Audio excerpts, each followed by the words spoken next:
written songs since the 6th grade, but the last few years I feel like the Lord has really helped situations kind of craft these songs that have come out that we have been doing here in worship.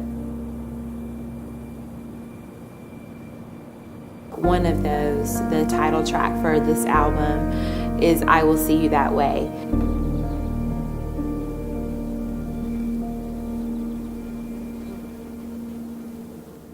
A few years ago, my family decided instead of the adults exchanging gifts or giving gifts, that we would exchange names and give blessings or prophetic words or scripture or something like that.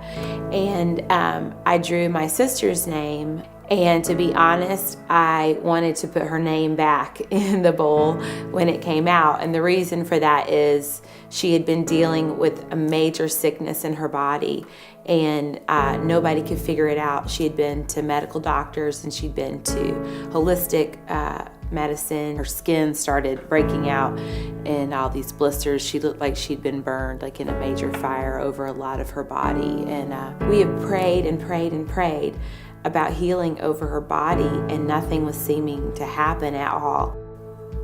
I sat in my kitchen and I was like, Lord, I don't want this name, because I don't want to pray for her and nothing happened.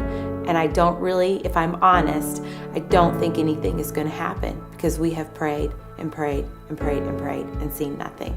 That kind of began this journey of me just talking with the Lord every day about it.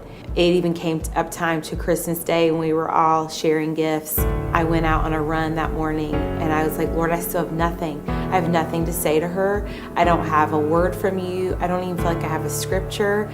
And I was just kind of desperate about it. And I went for a run and I was listening to an album. There's a song by Amanda Cook.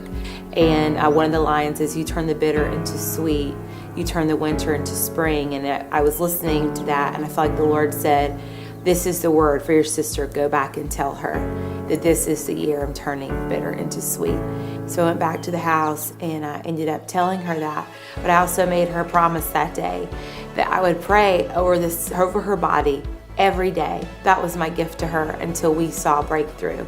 And so I came home, and through that prayer and through all of that stuff, sitting at the piano one day, this song came to be, I Will See You That Way. And I felt like it was really a declaration of things, honestly, that I didn't know that I believed, but I wanted to believe.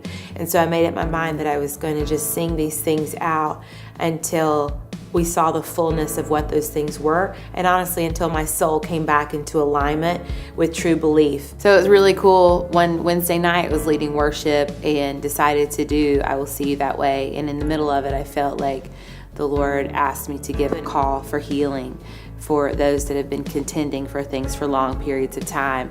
And I had my phone up on the stand beside the piano, and so as people were praying over everyone, I texted my sister and just wanted to let her know that we were praying for her right there in that service.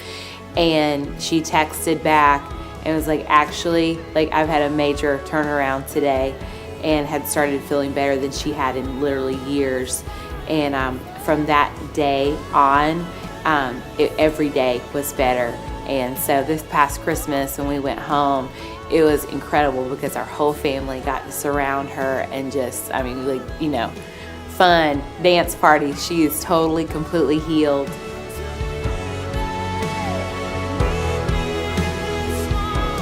When we come before the Father, eventually we will see what He's promised.